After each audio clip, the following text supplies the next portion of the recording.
Haha, bitch, I'm laughing because you big mad. Well, speaking of being big mad, would you like to tell us about the video that you brought for us today?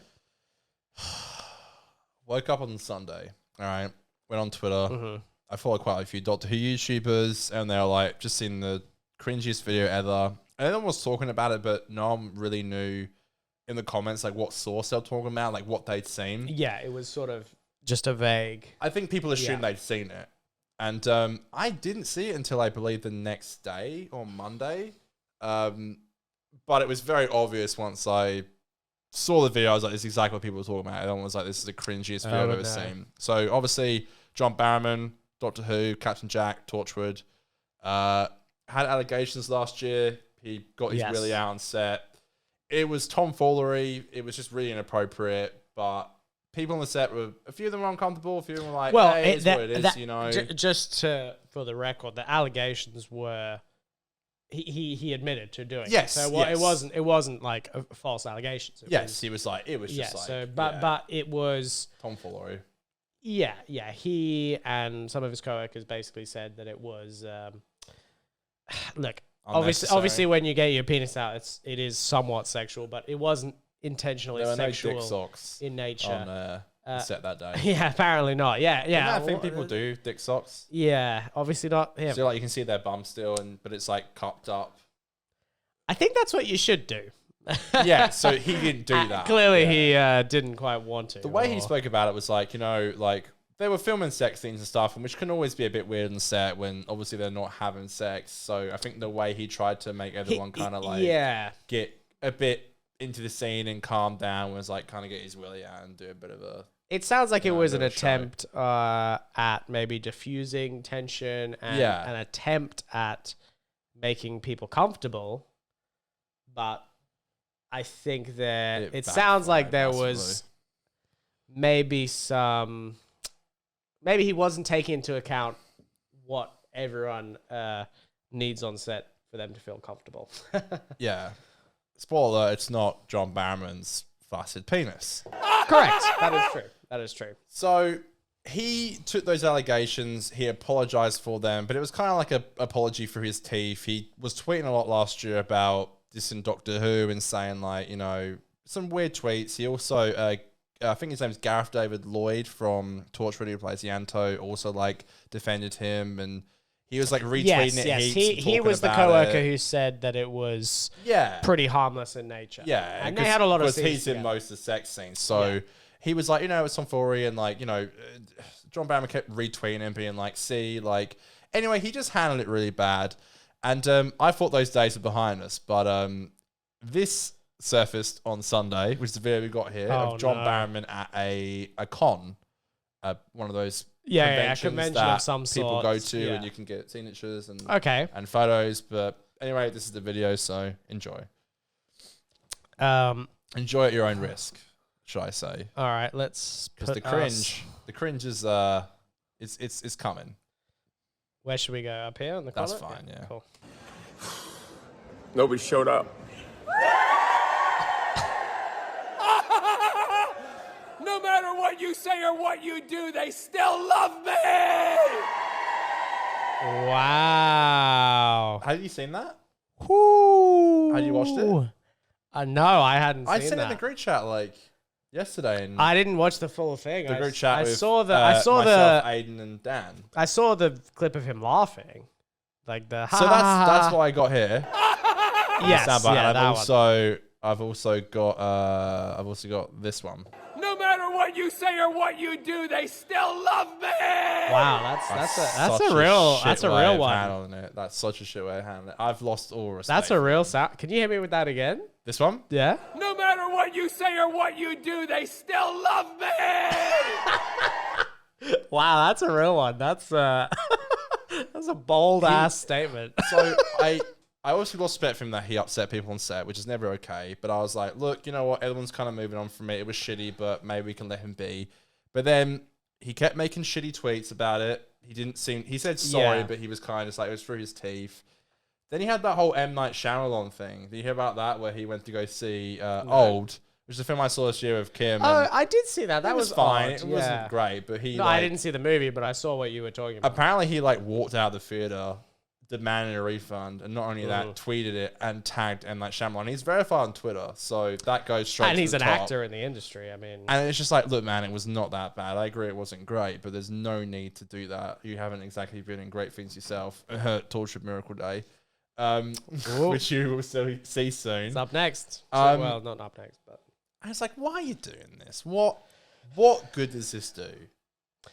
yeah.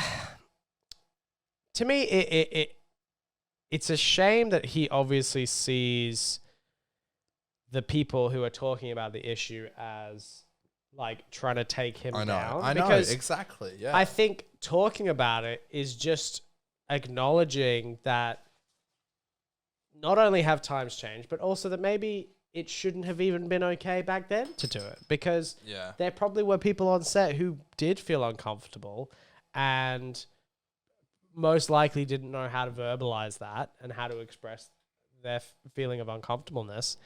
And the fact that he doesn't seem to have reckoned with the fact that it wasn't just that he did it in front of the wrong people. It's that he shouldn't have assumed that he could do that in the first place, you know? And it's like, I think he probably has this view of like, oh, if only someone on set hadn't complained about me doing it, or if only the people on Twitter hadn't kicked up a fuss about the fact that I did it. It's like, maybe you should ask whether or not you should have done it in the first place. Bitch, I'm laughing because you big mad. It's true. You know, me and Dylan had a conversation about this like months ago, and it's just like, we spoke about like working and the fact that just because you're on a film set, I feel like people are like, oh, you can get away with it because you were doing like a sex scene and obviously you were naked. And that's just so not And true. let's be honest, when the fuck can we get actors get away with shit on... Well, but the It's thing so is, stupid. Like, actors get away with things in the industry and on sets that other crew members and other members of the film industry that aren't in front of the camera, they just don't... would never in a million years be able to do the same thing, you know? it just really sucks because like this is a guy who's like one of my favorite characters from Doctor Who. Like, I loved Captain Jack growing up. I loved him. Like, I really did. Like, it was. Well, I just finished watching hard, like Children of Earth, and it's a great series, and he's great in it. He's a good actor. Yes. I know, it's tough. It's just tough. It's just hard to see him do stuff To like me, this. You know, it's disappointing that he can't recognize I know. that he was in the wrong. I mean, look, I get where he was coming from. I understand his intentions.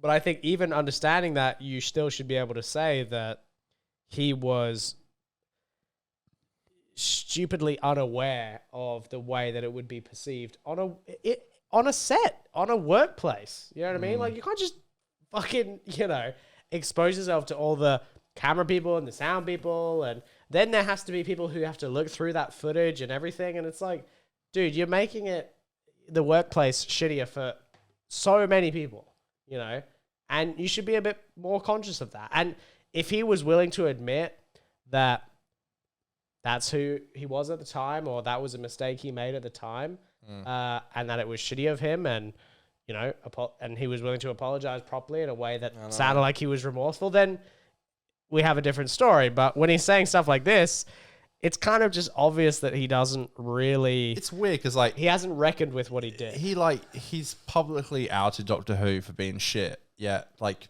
I guarantee you, 9% of those fans there. I mean, most of them wearing Doctor Who stuff. Like, there's two couples wearing a couple. Yeah, wearing a yeah, Doctor Who literally, onesie. right. Like, right there, you've got Here's the thing, and no disrespect to this couple, I'm sure they're lovely people.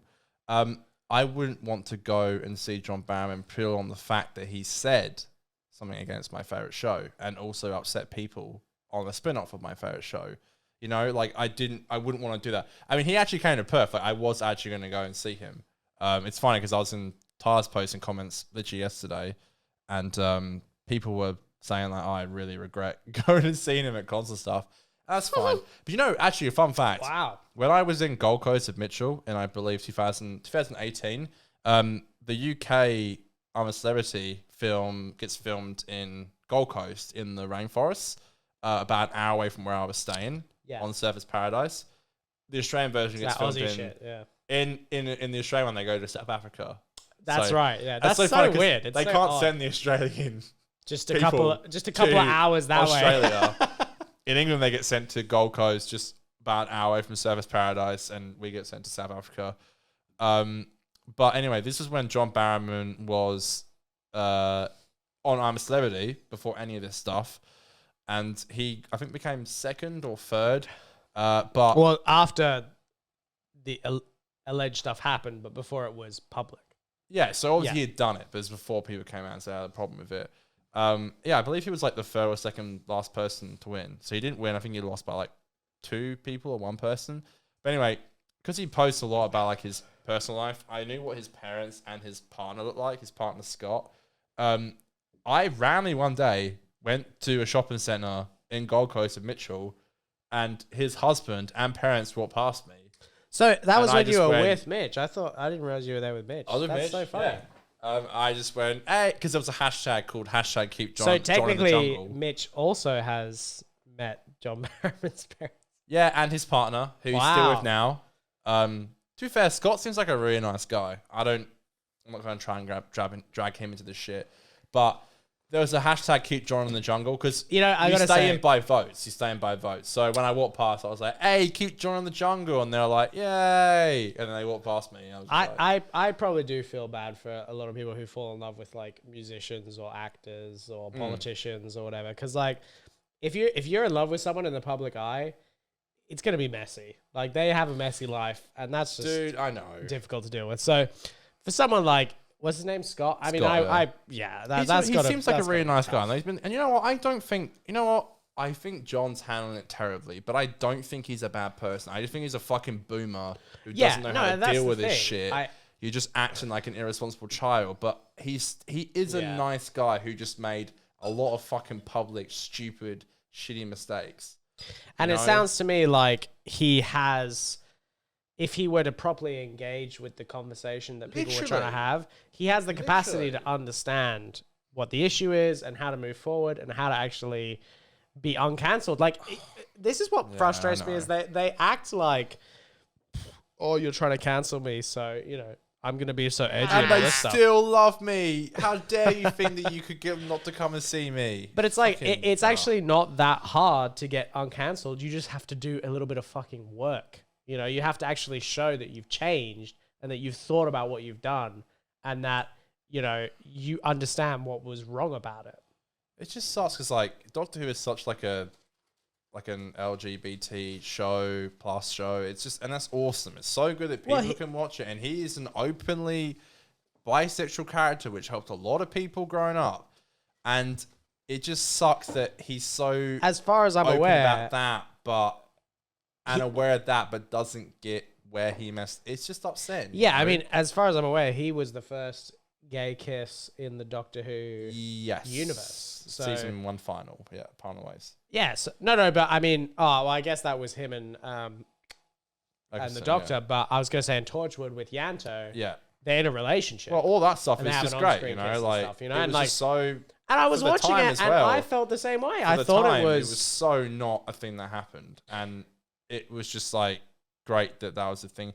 You're to right, see that though. on TV and done well. I mean, It's you funny know. though, because you say that about people falling in love with actors and stuff, but also it's like fans falling in love with people like that. Like Yeah, that's those also people a dangerous who game. were there, by the way, that you can't tell them otherwise. Like they're in the comments of his tweet saying, Oh, "We'll always really? be there for you." You know, there's people Oh like no! that. We spoke this the other day, like especially like Marvel simps. I've seen the cringest posts from like people who are like actors in Marvel. I'm like, can't you people realize that like these are just people who are Dude, probably like- as shitty as you? Like, you know, it's so weird. Look. The thing is, I totally get being a fan of someone's art and being a fan of someone's output, but like, Yeah, I'm literally wearing Putting- a band shirt right now. Yeah, but, like- you gotta love that kind of thing. Like, I feel like putting someone on a pedestal. Don't act like they're the god that's so much better than you and that they don't have any flaws. Like, no, I mean, the thing is, if you act like the person that you like they are, if you act like they're perfect, Do not come. you're going to be disappointed every time because artists and people are fallible and they're human. Do you believe in don't meet your heroes? Do you think that's a good saying? No, I actually think meeting them is fine. I would say don't try to meet your heroes. Okay. Do you get what I mean? Because I feel like if you mean like a Comic-Con or something, or yeah, like if you meet one of your heroes at a fucking bar or whatever, and you accidentally get into conversation, Christ, no. that's great. Like that's fantastic. You know, Who would you say is your biggest hero? me, Logan Paul. Oh, get the fuck out of here. You bullshit me. Who's one of your biggest heroes? Like, I don't know. Would you be so scared to meet your hero in case they don't meet your expectations? Because I know a lot of our heroes are like art inspirations. You're like, hang on a minute, they're not exactly as what I thought they'd be. I don't know, but I feel like I've because of so much of the stuff that's happened in the last few years, there's no one really that I think of that I'm not aware of the fact that they are human and that they probably are just as fucked up as the rest of us. You know what I mean? Like, there's people I'd like to meet. Like, it'd be cool to meet Pete Davidson and fucking Pete talk Davidson. to him. Like, That's hilarious. I'm not saying he's my fucking hero or anything, but I'm just saying Pete he Davidson seems like a cool hero guy. confirmed. Fuck you. I you know, it would be cool to meet someone like Peter Capaldi, you know, like that would be lit, you know, but I'm not gonna hype that up and I'm not gonna expect anything. In that same more, phase you of know? drinking too much Blue Moon, when I was really depressed, I was like obsessed with the Hilltop Hoods. I still love them. I think they're great. But again, same with Blue Moon. Every time I listen to Hilltop Hoods, I'm reminded of that horrible depression state I was in. But I love them for the fact that they got me out of it. But I remember when they came to Perth, me and Mitchell were obsessed. I mean, obsessed with being in the front row, in the absolute center, so we can get the best experience and the most chance of them coming down to see us and like rap with us. I remember when you did this, yeah. And it happened. And I remember thinking it was weird to see the person that you've been listening to for the majority of a year and worshipping actually come down and rap with you and actually seeing them in person. Not speaking to them necessarily. Yeah, they are the GOATs. They are the Australian GOATs. To say like the biggest, like probably the biggest Australian act. One of the biggest. Oh yeah, biggest Australian rapper. Definitely someone easily. you want to see. Like, that was really something, but I think that was very short and very sweet because we didn't get to speak. I knew that I knew all their lyrics, that they would be impressed enough to come down to us, and so did Mitchell. Yeah, which I think is what they look for. Yeah, the rapping together. It's pretty cool. But end of the day, they're just people, just like John Barrowman is, like just like Pete Davidson is. No, yeah, I People mean, look at them though as these gods, and it's like, hey, they just got a really good job and they get paid a lot of money. And they happen to hit at something with their art that relates to you, and that's great, and that's a lovely thing that you've had the experience with their art and their music or whatever it is. But I just think for anyone to expect that meeting someone in person is going to be any more fulfilling than all the music and all the art that you've already consumed, it's like it's just not. Like meeting someone in person is not special relatively, you know. I get you. I mean, it's cool. Like, it's cool. I get you, yeah. But I guess I'm just saying, if you hype it up, you're going to be disappointed because at the end of the day, it's just going to end up being a story of like, yeah, I saw him, he was nice, and that's it. But I think another side of it is that, and I thought about like meeting people I really love, like musicians and filmmakers and stuff. Like, for example, I always bring up, like, I say this all the time, like, if I ever met like Chris Martin from Coldplay, I told you, like, I said this to you, like, I'd always feel like I had to bring up like an obscure song, like Strawberry yeah, Swing, try to that impress not a him lot with. of people know, to just prove to him that I am a really big fan. And I feel like all that shit I would say would just make me come off as a fucking crazy nut. Yeah. He probably walks away and goes, he would be like, that guy's really weird and obsessed with my band. Like, you know what I mean? Why do I have to bring up a song that's like really obscure? Yes, I think that's also to me. I feel like I wouldn't do that, but I would ask questions that probably would get too specific, and they'd be like, "Why the fuck are you asking me this?" Or he'd walk by and go, that was, yeah, he's a bit weird. I would ask like like some Sean fans just Evans take it too style far. questions of like really specific shit, and they'd be like, "Wow, how did you know that?" So you sang Strawberry Swing in 2008 live in Amsterdam. Why do you feel like that was necessary that night? Exactly. I mean, it would be a fascinating experience to ask those questions. I don't remember that, but I- hey, I'm glad you do. That's the other thing. That's all the time. They you'll don't find. remember shit. Yeah, that's the other And thing. you do, and they're like, A lot of the time, things mean a lot more to you than I they mean guess, to them. You know. yeah, I guess that happened. Yeah. That's good. I'm glad you like that. It's like, yeah, I don't know. Either way. As Don't much be as heroes you for know them for their art, their Oh. life is made up of a whole lot more than just their art. You know, so Dude, they're not gonna. 100%. It's not gonna mean as much to them as it means to you. That's just the truth. You're right. I listened to like Steve-O's podcast and Postman when it came on. And it was just like Code was just kind of like starting to go down a little bit. And he's like, I'm going to do a bit of a few shows soon. So I need to learn my song lyrics again. And people listen to his music every day. You'd expect them to ask him about a certain lyric, and he'd be like, "Oh yeah, that's from Candy Paint." Yeah, no. Yeah, he's Psycho? like trying to.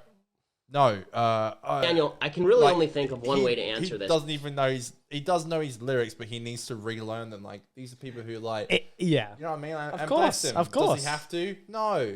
Get the fuck out of here. Like, No, the thing is, for him, it was a project that he did and then moved on with and his he moved on. career. But people hear it every fucking day. And you're allowed Every to fucking you're allowed day. to love Like, it for years and decades. literally. That's fine. But it doesn't mean it has to mean as much to him as it means to yeah, you. people relive it every day, but he doesn't. Like he's just No, doing of course his own not. thing. He's moving. He's trying to make new shit so he doesn't get irrelevant. You know.